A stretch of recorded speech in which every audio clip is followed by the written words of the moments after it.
Hi, my name is Isaac, the crypto artist, and today I want to talk about my friend Philip, who is a boda cyclist but turning into an artist.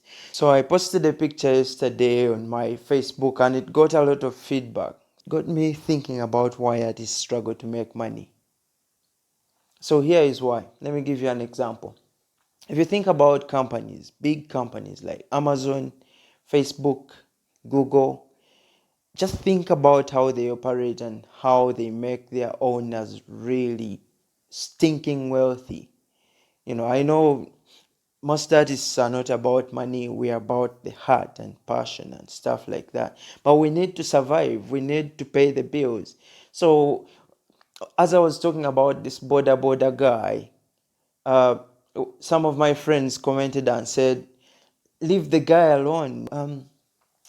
He's a boda cyclist. Don't convince him to become an artist and stuff like that. But he's already doing his art. I'm not the one who convinced him to do it. Plus, I don't make decisions for him. There's one important factor, one important aspect I really want to point out, and you'll see what I mean. So, back to Facebook, Google, and Amazon, and why those companies make their owners really stinking wealthy is the network effect. Now, if you think about the network effect, I'll give you an example I learned and it's just amazing. So, let's say you invent a mobile phone. You're the designer of the first mobile phone on the planet. If you only have that mobile phone in the world and you sell it to someone, it's going to be useless. No one is going to use it because you need other people to use mobile phones in order for mobile phones to sell to other people. It's the same with Facebook. In order for Facebook to make money or to make sense, you need your friends on Facebook in order to grow the network. Actually, lots of Ugandans have lost money through pyramid schemes, and pyramid schemes also work on the same sort of network effect. Now, lots of scammy people do things with the network effect, but the network effect is like a knife. You can use it for good or for bad. It's the same idea over here.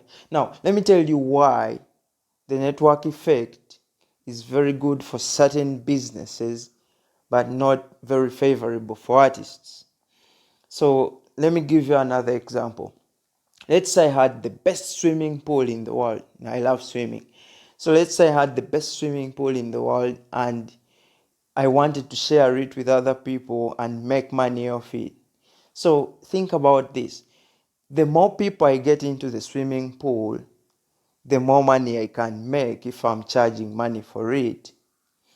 But the swimming pool is limited in size. If I want more people into it, I need to make it bigger, you know.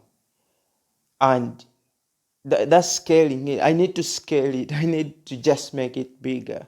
So when you think about it, if it's limited in size, and then you want as many people in it as possible, you will reach a point where you can't get any more people in. So it's the same thing with art. Art is, come on, let me just tell you what I feel when I'm creating art. When I'm creating art, I throw my soul into my work. My work is like an extension of me. I give it my 100% focus. I give it my complete focus. And because I want to feel it from deep within. And it's like a gift to the world. So I take a lot of time on it. Let me give you an example of a pregnant lady. So she takes 9 months just to create that human being in there and deliver that human being to the world. Think about that. It's almost the same thing that an artist goes through. So you can only have so many babies if you're a mom. So that's why babies are precious. That's why human beings are precious. It's the same thing with artworks. You know, uh, I know some people commercialize art and just throw out things and stuff like that. But we shall talk about that in a bit. So back to the network effect. That's the reason why artists can't make more money or can't make enough money to survive. In order for them to make enough money to survive, they need to find clever ways in order to scale their business. So back to the swimming pool, you need to expand your swimming pool in order to get more people in, so that they enjoy the swimming experience. If the swimming pool is cluttered, come on, you won't get no one is gonna swim in that, crazy water. I don't know what's in it. Anyway, so that's it. Back to my boda guy. So when I go to my boda guy who is trying to do artworks and earn from art, and the concern from people around who are saying, hey, he better earns so that he can support his passion, they're right in a way, but then it actually just makes me think about why we as artists struggle to make a living from our art. It's a gift and a curse at the same time. If we are not doing art, we are not happy. It's just crazy. It's crazy. All right, so how does this friend of mine make his life better? I think he can make his life better by finding a way to scale his artwork, or focusing on one that pays a lot of money so that he can go through a period of his life working without needing money to survive, if that makes sense, right? Just think about the network effect and why it works to the detriment of artists. And artists need to find a way to actually work around their work and scale it. Let me just give you an example of a successful artist, though they are dead, who the network effect is working for at the moment. So think about Leonardo da Vinci. His artwork, the Mona Lisa, is seated somewhere in a gallery, and people come over there in France to check it out. So when they check it out, lots of people leave the gallery with prints, they leave the gallery with all materials related to the painting.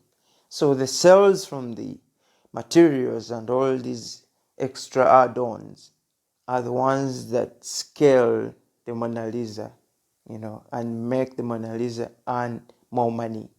So lots of artists who are upcoming and who are young and who are trying to make their way in the world struggle because they are not well known, first of all.